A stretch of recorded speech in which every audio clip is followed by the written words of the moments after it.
നമസ്കാരം സുഹൃത്തുക്കളെ, 2026 എന്നത് ഇന്ത്യയിൽ ഒരു ഇലക്ഷൻ വർഷം മാത്രമല്ല, അതൊരു കാലഘട്ടത്തിന്റെ പരീക്ഷ കൂടിയാണ്.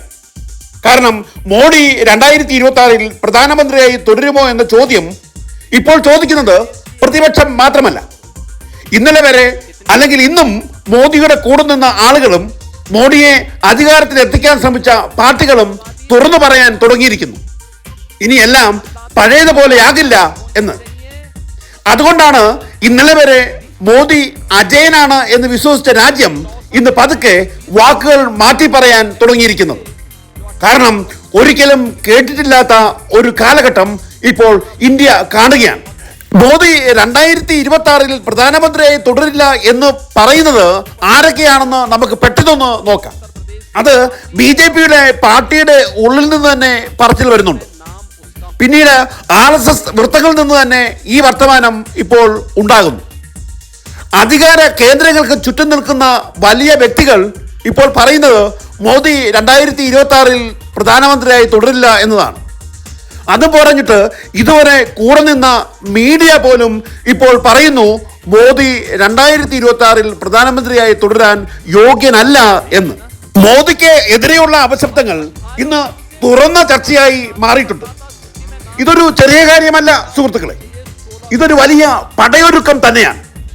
അതുകൊണ്ടാണ് ഇന്ന് രാജ്യം ചോദിക്കുന്നത് മോദി 2026 തുടരുമോ അല്ലെങ്കിൽ ഇന്ത്യ തന്നെ മാറുമോ എന്നത്.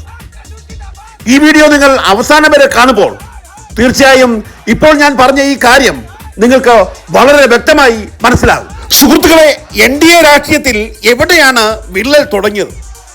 ആരാണ് ആ വിള്ളൽ വലുതാക്കിയത്? 2026 ഇന്ത്യയെ ഏത് വഴിക്കാണ് അത് കൊണ്ടുപോകുന്നത്?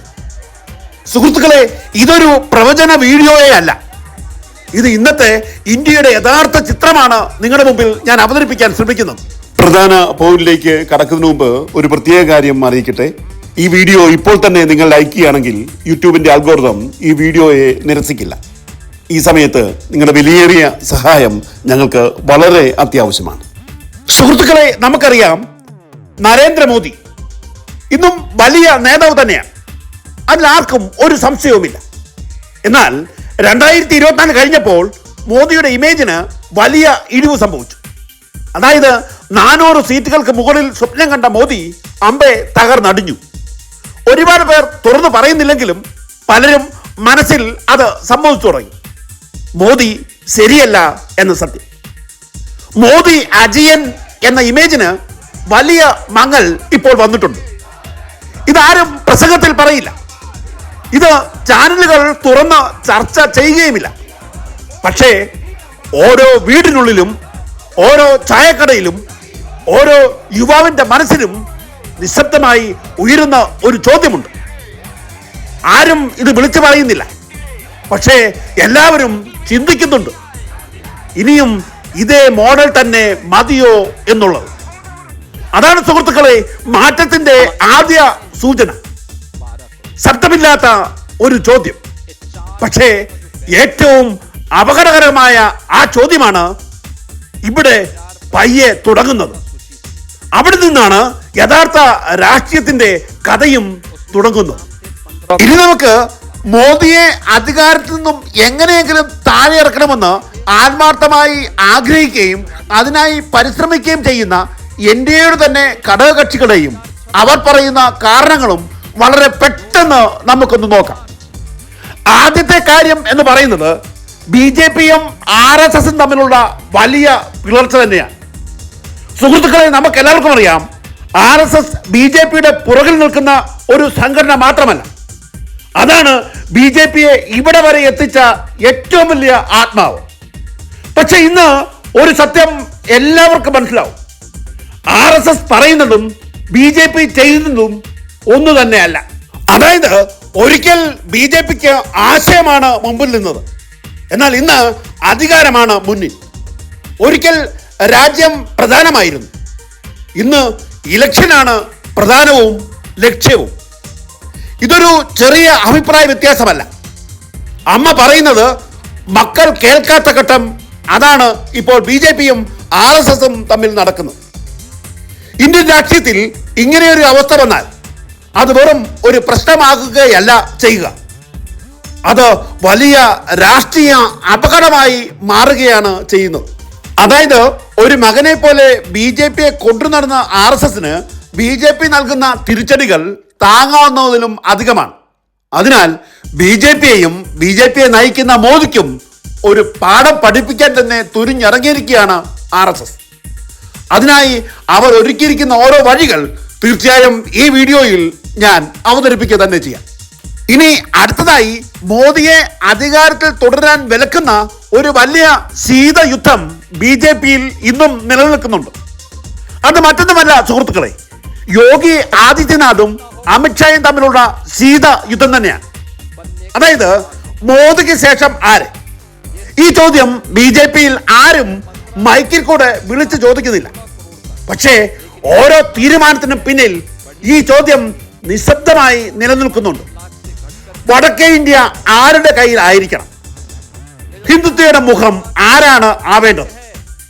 അധികാരം ആരാണ് നിയന്ത്രിക്കേണ്ടത്? സുഹൃത്തുക്കളെ, യോഗി ആദിത്യനാഥും അമിത്ഷായും തമ്മിലുള്ള യുദ്ധം ഒരിക്കലും ഒരു പരസ്യയുദ്ധമല്ല, വേദിയിൽ കാണുന്ന ഒരു പോരാട്ടവുമല്ല. ഇതൊരു മൗന യുദ്ധം തന്നെയാണ്. പാർട്ടിക്കുള്ളിൽ നടക്കുന്ന ഈ നിശബ്ദ പോരാട്ടം പുറത്ത് കാണുകയില്ല. പക്ഷേ ഓരോ രാഷ്ട്രീയ നീക്കത്തിനും അത് വ്യക്തമായി നമുക്ക് മനസ്സിലാക്കാം. ഇതൊരിക്കലും ഒരു വാർത്തയാകില്ല, BJPയുടെ അകത്തള രാഷ്ട്രീയം തന്നെയാണ്. എന്നാൽ സുഹൃത്തുക്കളെ, നിങ്ങൾ എഴുതി വെച്ചോളൂ, യോഗി ആദിത്യനാഥും അമിത്ഷായും തമ്മിൽ BJPക്കുള്ളിൽ നടക്കുന്ന ഈ ശീതയുദ്ധം നരേന്ദ്രമോദിയെ അദ്ദേഹത്തിന്റെ അധികാര കസേരയിൽ നിന്നും താഴെ ഇറക്കാൻ വരെ കെൽപ്പുള്ള അഗ്നിപർവ്വതമായി 2026 തന്നെ പൊട്ടും എന്നുള്ളതാണ് ഇന്ത്യൻ രാഷ്ട്രീയ നിരീക്ഷകർ നൽകുന്ന ഏറ്റവും വലിയ മുന്നറിയിപ്പ്. മോദിയുടെ അധികാരത്തിന് വിലങ്ങുതടിയാകുന്ന മറ്റൊരു പ്രശ്നമാണ് ഗോദി മീഡിയ കുലുങ്ങുന്നത്. അതായത് അർണബ് ഗോസ്വാമിയുടെ മലക്കം മറിച്ച്. നമുക്കറിയാം, അർണബ് ഗോസ്വാമി ഇന്നലെ വരെ സർക്കാരിന് വേണ്ടി ഉച്ചത്തിൽ സംസാരിച്ച ശബ്ദം. എന്നാൽ ഇന്ന് അതേ ശബ്ദത്തിൽ ചില ചോദ്യങ്ങൾ. ഇത് കണ്ടപ്പോൾ ജനങ്ങൾ പതുക്കെ ഒരു കാര്യം മനസ്സിലാക്കുന്നു. മാധ്യമങ്ങൾ മാറിയതാണോ, അതോ കാലം മാറിയതാണോ? മാധ്യമങ്ങൾ മോദിയിൽ നിന്ന് അകലുന്നതിൽ RSSനുള്ള പങ്ക് വളരെ വലുതാണ്. അതാണ് നിർവാഹകർ ഇപ്പോൾ പറയുന്നത്. ഞാൻ മുമ്പ് നിങ്ങളോട് സൂചിപ്പിച്ചിരുന്നു, ഒരു അമ്മയും മകനും തമ്മിലുള്ള ബന്ധം അത് RSSനെ വേദനിപ്പിച്ചപ്പോൾ മകന് ശിക്ഷ നൽകാൻ RSSന്റെ ഓരോ കരുനീക്കങ്ങൾ. തീർച്ചയായും RSSന്റെ അറിവോട് തന്നെയാണ് അർണബ് ഗോസ്വാമി മോദിക്കെതിരെ തിരിഞ്ഞിരിക്കുന്നത്. ഇപ്പോൾ മോദി അധികാരത്തിൽ നിന്ന് ഇറങ്ങണം എന്നുവരെ അർണബ് പറയുന്നുണ്ടെങ്കിൽ തീർച്ചയായും അർണബ് ഗോസ്വാമിയുടെ പുറകിൽ RSSന്റെ കരങ്ങൾ ഉണ്ടോ എന്നുള്ളതാണ് രാഷ്ട്രീയ നിരീക്ഷകർ ഇപ്പോൾ ചോദിക്കുന്ന ചോദ്യം. അതായത് മാധ്യമങ്ങളുടെ ശബ്ദം മാറുമ്പോൾ ജനങ്ങളുടെ മനസ്സ് മാറും, ജനങ്ങളുടെ മനസ്സ് മാറുമ്പോൾ അവരുടെ രാഷ്ട്രീയവും മാറും. അതാണ് ഇപ്പോൾ BJPയെ ഏറ്റവും കൂടുതൽ ഭയപ്പെടുത്തുന്നത്. അവിടെ നിന്നാണ് രാഷ്ട്രീയ കഥ കൂടുതൽ ആഴത്തിലേക്ക് പോകുന്നത്. ഇനി മോദിയുടെ അധികാര കസേരയ്ക്ക് എന്നും വെല്ലുവിളിയാണെന്ന് BJPയും മോദിയും എന്നും കരുതുന്ന മറ്റൊരു ഘടകമാണ് ഇന്ത്യ മുന്നണിയുടെ കെട്ടുറപ്പ് എന്നുള്ളത്. നമുക്കെല്ലാവർക്കും അറിയാം, ഇന്ത്യ അലയൻസ് അവർ ഒരിക്കലും ഒന്നിച്ചു നിൽക്കില്ലെന്ന് ഇന്നലെ വരെ ഉറപ്പോടെ പറഞ്ഞതാണ് BJPയും അതിൻ്റെ ഘടകകക്ഷികൾ. എന്നാൽ ഇന്ന് അതേ ആളുകൾ തന്നെ ഒരു രാഷ്ട്രീയ സാധ്യതയായി ഇന്ത്യ മുന്നണിയെ കാണുന്നു എന്നുള്ളതാണ് വസ്തുത. ഇന്ന് അവരെ ഒന്നിപ്പിക്കുന്നത് അവരുടെ സ്നേഹമല്ല, ഇന്ത്യ മുന്നണിയുടെ ഇടപാടുകളുമല്ല, മറിച്ച് അവരെ ഇന്നും ഒറ്റക്കെട്ടായി നിർത്തുന്ന ഒരേ ഒരു കാര്യം മോദി വിരുദ്ധ വികാരം തന്നെയാണ് എന്നത് നമ്മൾ മറക്കരുത്. ഇന്ത്യയുടെ രാഷ്ട്രീയ ചരിത്രം നോക്കിയാൽ ഒരു കാര്യം വ്യക്തമാണ്, ഇന്ദിരാഗാന്ധിയെ വരെ തോൽപ്പിച്ച ഇന്ത്യയുടെ മനസ്സ് ഇന്നും നിലനിൽക്കുന്നുണ്ട്. ആ വികാരം ഒരിക്കൽ ശക്തമായാൽ ചരിത്രം വരെ മാറ്റിയെഴുതാൻ കഴിവുള്ളവരാണ് ഇന്ത്യയിലെ ജനങ്ങൾ. ഇന്നും അതേ വഴിക്ക് തന്നെയാണ് രാജ്യം ഇന്ത്യ മുന്നിലൂടെ പതുക്കെ പതുക്കെ മുന്നേറുന്നത് എന്നതും നമ്മൾ മനസ്സിലാക്കണം. ഇനി നരേന്ദ്രമോദിയുടെ അധികാര കസേരയ്ക്ക് എന്നും വെല്ലുവിളി ഉയർത്തുന്ന ഒരു വ്യക്തിത്വമായി BJPയും ഘടകകക്ഷികളും കാണുന്ന ഒരാളാണ് രാഹുൽ ഗാന്ധി എന്നത്. നമുക്കറിയാം, രാഹുൽ ഗാന്ധി അവഗണനയിൽ നിന്ന് അംഗീകാരത്തിലേക്ക് വന്നൊരു വ്യക്തിത്വമാണ്. രാഹുൽ ഗാന്ധി എന്നത് ഇന്നലെ വരെ പരിഹാസത്തിന്റെ ഒരു പേരായിരുന്നു. എന്നാൽ ഇന്ന് അങ്ങനെയല്ല സുഹൃത്തുക്കളെ. അദ്ദേഹത്തിന് ജനമനസ്സുകളിൽ ഇടമുണ്ട്. അദ്ദേഹത്തിന്റെ ഒപ്പം എപ്പോഴും ജനക്കൂട്ടമുണ്ട്. എന്നാൽ അതൊരു PR പരിപാടിയേ അല്ല, അത് ഒരു പോസ്റ്ററുകളുടെ കൂട്ടവുമല്ല, ഒരിക്കലും അതൊരു പരസ്യ തന്ത്രവുമല്ല. അത് യാത്രകളിലൂടെ, ജനങ്ങളോടുള്ള നേരിട്ടുള്ള സമ്പർക്കത്തിലൂടെ അദ്ദേഹം നേടിയെടുത്ത ജനത്തിന്റെ സ്നേഹം തന്നെയാണ്. അതുകൊണ്ട് ഇന്ത്യൻ രാഷ്ട്രീയത്തിൽ വലിയ മാറ്റങ്ങൾ നടന്നുകൊണ്ടേയിരിക്കുകയാണ്. കാരണം ഇന്ന് രാഹുൽ ഗാന്ധിയെ പിന്തുണയ്ക്കുന്നവർ മാത്രമല്ല, അദ്ദേഹത്തെ നിഷേധിക്കാൻ പറ്റാത്തവരുടെ എണ്ണവും ദിവസേന കൂടി വരികയാണ്. അതാണ് ഇന്ത്യ കാണുന്ന ഏറ്റവും വലിയ മാറ്റങ്ങളിലൊന്ന്. അതുതന്നെയാണ് നരേന്ദ്രമോദിയുടെ അധികാരത്തെ ഭയപ്പെടുത്തുന്ന മറ്റൊരു ഘടകം.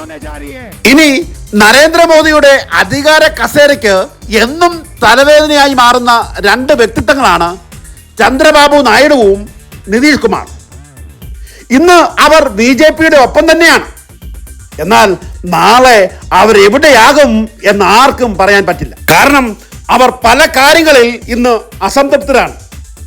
സീറ്റ് ഷെയറിംഗിൽ അവഗണന, തീരുമാനങ്ങളിൽ അധികാര മുറുക്കം, കേന്ദ്രത്തിന്റെ അമിത നിയന്ത്രണം, ഇതെല്ലാം ഘടകകക്ഷികൾക്ക് പുതിയ അനുഭവങ്ങളല്ല. അതുകൊണ്ടാണ് ഇന്ന് BJPക്കുള്ളിൽ തന്നെ ഒരു നിശബ്ദ സംശയം വളർന്നു വരുന്നത്. ഇവരെ എത്ര നാൾ പിടിച്ചു നിർത്താൻ BJPക്ക് പറ്റും എന്നത് വലിയൊരു ചോദ്യം തന്നെയാണ് NDA ഘടകകക്ഷികൾക്കുള്ളിൽ. ഇവിടെ നിന്നാണ് രാഷ്ട്രീയത്തിന്റെ ഗണിതം കൂടുതൽ അപകടമുണ്ടാക്കി വയ്ക്കുന്നത്. ഇതിലെല്ലാം ഉപരി പ്രധാനമായ മറ്റൊരു കാര്യമാണ് നരേന്ദ്രമോദിയുടെ അധികാരത്തിന് ഇനി ചോദ്യചിഹ്നമായി മാറാൻ പോകുന്നത്. അത് മറ്റൊന്നുമല്ല, ഇന്ത്യയുടെ ഇലക്ഷൻ കമ്മീഷൻ തന്നെ. ഇന്ത്യയിലെ ജനങ്ങളുടെ എല്ലാം വിശ്വാസം ഇലക്ഷൻ കമ്മീഷനോട് നഷ്ടപ്പെട്ടു എന്നുള്ളതാണ് വസ്തുത. എന്നാൽ ഇതിപ്പോൾ ലോക രാഷ്ട്ര നേതാക്കന്മാരുടെയിലും വലിയ ചർച്ചാ വിഷയമായി മാറിയിരിക്കുകയാണ്. കാരണം ജനാധിപത്യത്തിന്റെ ഈറ്റില്ലമായിരുന്ന ഇന്ത്യ 2014 മുതൽ നരേന്ദ്രമോദിയും BJPയും ഹിന്ദുത്വ രാഷ്ട്രീയം കുത്തിനിറയ്ക്കുന്നു എന്നുള്ളത് അമേരിക്കൻ പത്രങ്ങൾ പോലും വലിയ വാർത്തയായി തുറന്ന് എഴുതാൻ തുടങ്ങി എന്നത് അതിന്റെ സൂചന മാത്രമാണ്. നമുക്കെല്ലാവർക്കും അറിയാം, ഇലക്ഷൻ കമ്മീഷൻ ഓഫ് ഇന്ത്യ എന്നത് ഒരിക്കൽ ഇന്ത്യയുടെ അഭിമാനമായിരുന്നു. തിരഞ്ഞെടുപ്പ് എന്നാൽ ലോകം നോക്കി പറയുന്ന ഇന്ത്യയുടെ ശക്തിയായിരുന്നു. എന്നാൽ ഇന്ന് ആ പേരിനോടൊപ്പം 3 വാക്കുകൾ ചേർന്ന് ആളുകൾ സംസാരിക്കുന്നത്: മൗനം, ആരോപണം, സംശയം. ചോദ്യങ്ങൾ ഉയരുമ്പോൾ ഉത്തരം വരാത്ത അവസ്ഥ, ആരോപണം വരുമ്പോൾ വ്യക്തതയില്ലാത്ത മറുപടി. ഇത് അപകടകരമാണ്. കാരണം സംസ്ഥാനങ്ങളുടെ വിശ്വാസം പോയാൽ ഭരണകൂടം ശക്തമാവില്ല. അത് പതുക്കെ പതുക്കെ തകരുക തന്നെ ചെയ്യും. ഇത് രാഷ്ട്രീയമല്ല, ഇത് ജനാധിപത്യത്തിന്റെ അടിത്തറ തന്നെയാണ്. മോദിയുടെ അധികാര തുടർച്ചയ്ക്ക് ഏറ്റവും വലിയ വെല്ലുവിളിയായി മാറുന്നത് ഇന്ത്യയുടെ ജൻസി തന്നെയാണ്. കാരണം ഇന്ന് യുവാക്കൾ ആക്രോശിച്ച് സംസാരിക്കുന്നില്ല. പക്ഷേ അവർ കൃത്യമായി ചോദിക്കുന്നുണ്ട്: ജോലി എവിടെ? പേപ്പർ ലീക്ക് എന്തുകൊണ്ട്? പരീക്ഷകൾ എന്തുകൊണ്ട് വീണ്ടും വീണ്ടും റദ്ദാക്കുന്നു? ഈ ചോദ്യങ്ങളെല്ലാം ഇന്ത്യയിലെ ജൻസിയാണ് സർക്കാരിനോട് ചോദിച്ചുകൊണ്ടേയിരിക്കുന്നത്. അതിനാണ് രാജ്യം ഇന്ന് ഒരേ ചോദ്യം ചോദിച്ചുകൊണ്ടേയിരിക്കുന്നത്: മോദി സർക്കാർ തുടരണമോ, അല്ലെങ്കിൽ ഇന്ത്യ മാറ്റം തിരഞ്ഞെടുക്കണമോ? ഉത്തരം ഇന്നില്ല. പക്ഷേ ഒരു കാര്യം ഉറപ്പാണ്: ഇന്ത്യ ഇനി മൗനത്തിലാവില്ല. അവർ ചോദ്യങ്ങൾ ചോദിക്കാൻ ആരംഭിച്ചിരിക്കുന്നു. ആ ചോദ്യങ്ങളാണ് 2026 ഇന്ത്യയെ തീരുമാനിക്കാൻ പോകുന്നത്. എല്ലാവർക്കും ഒരു പുതുവത്സര ഭരണമാറ്റ ആശംസകൾ. ഇന്നത്തെ വീഡിയോ നിങ്ങൾക്ക് ഇഷ്ടപ്പെട്ടാൽ ദയവായി ലൈക്ക് ചെയ്യാൻ നിങ്ങൾ ഒരിക്കലും മടി കാണിക്കരുത് എന്ന് വിനീതമായി അഭ്യർത്ഥിക്കുന്നു. അതുപോലെ തന്നെ ഈ വീഡിയോ നിങ്ങളുടെ സുഹൃത്തുക്കൾക്കും ബന്ധുജനങ്ങൾക്കും നിങ്ങൾക്ക് ഇഷ്ടമുള്ള എല്ലാവർക്കും തന്നെ ഷെയർ ചെയ്യണമേ എന്ന് വിനീതമായി അഭ്യർത്ഥിക്കട്ടെ. കാരണം അവർ അഭിപ്രായവും നമുക്ക് അറിയേണ്ടതായിട്ടുണ്ട്. അതുപോലെ തന്നെ ഈ വീഡിയോയെ പറ്റിയുള്ള നിങ്ങളുടെ വിലയേറിയ അഭിപ്രായങ്ങളും നിർദ്ദേശങ്ങളും കമൻ്റായി ഞങ്ങൾ എഴുതി അറിയിക്കണമേ എന്ന് വിനീതമായി അഭ്യർത്ഥിക്കട്ടെ. നിങ്ങളുടെ ഓരോ കമൻറ്റുകളും ഞങ്ങൾ വ്യക്തമായി നിരീക്ഷിക്കും, ചർച്ച ചെയ്യും. നിങ്ങളുടെ ഓരോ കമൻറ്റുകൾക്കും വ്യക്തമായ മറുപടി ഇവിടെ തന്നെ ഞങ്ങൾ നൽകും എന്ന് ഉറപ്പ് നൽകട്ടെ. അതുപോലെ തന്നെ ഇതുവരെ ഈ ചാനൽ സബ്സ്ക്രൈബ് ചെയ്യാതാണ് ഈ വീഡിയോ നിങ്ങൾ കാണുന്നെങ്കിൽ ദയവായി ഈ ചാനൽ സബ്സ്ക്രൈബ് ചെയ്ത് ഞങ്ങളുടെ ഈ യുദ്ധത്തിൽ നിങ്ങളും ഞങ്ങളോടൊപ്പം ഉണ്ടാകണമേ എന്ന് വിനീതമായി അഭ്യർത്ഥിക്കുന്നു. ഇനി മറ്റൊരു വിഷയമായി വേറൊരു വീഡിയോയിൽ വരുന്നവരെ എല്ലാവർക്കും നന്ദി. എല്ലാവർക്കും ഒരു പുതുവത്സര ആശംസകൾ.